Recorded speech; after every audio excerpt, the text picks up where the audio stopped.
कैसे चल रहा है आप लोगों की नवरात्रि?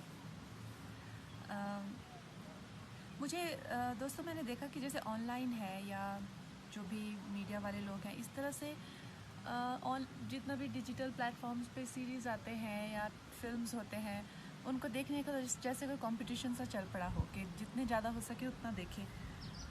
मुझे लगता है कि ये गलत है, मेरा ये मानना है, क्योंकि मैंने भी कुछ जो भी देखा है इनमें से बहुत ही एक तरह से ये जो इस तरह का कंटेंट होता है, चाहे आप फिल्मों को ही ले लीजिए, ये आपको सिर्फ एंटरटेन करता है, ये आपको सही मायने में एंगेज नहीं करता। अगर इमोशनली एंगेज हो सकता है करे, मगर वो इमोशंस भी बहुत ही ज़्यादा तुच्छ किस्म के इमोशंस होते हैं जो सेंसेशनलिज्म या सेक्सुअलिटी पे ही बेस्ड होते हैं।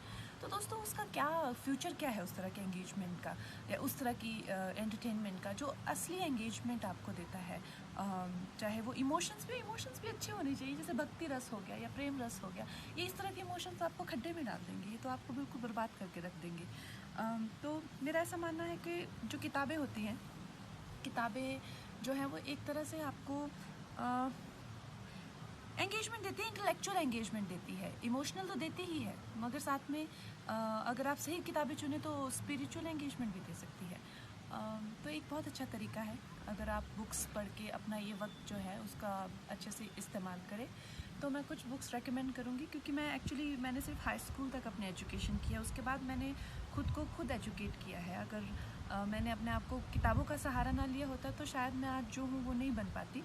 तो दोस्तों मैं कुछ किताबों का आपको नाम बताऊंगी जो आप शुरू कर सकते हैं। अगर आपको पढ़ना अच्छा नहीं लगता, किताबें पढ़ना अच्छा नहीं लगता, तो उसके लिए मुझे लगता है जैसे काइट रनर टाइप बुक हो गई, या नोटबुक पे बहुत अच्छी फिल्म भी बनी है, लेकिन बुक फिल्म से ज़्यादा बेहतर है।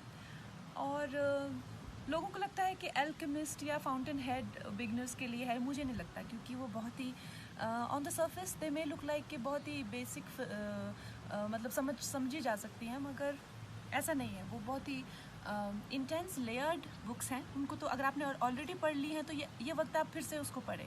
मैं उन्हें जितनी बार पढ़ती हूँ मुझे कुछ ना कुछ नया उनसे हासिल होता है।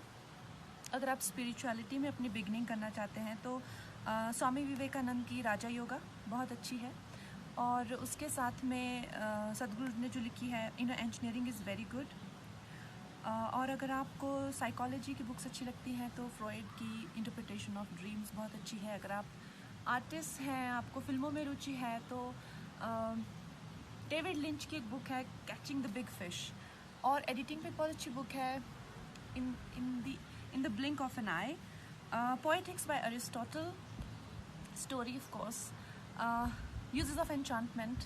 अगर आप लड़कियों के लिए स्पेसिफिकली मैं कहना चाहूँगी कि पॉलो कोएल्हो की ब्रीडा बहुत अच्छी है,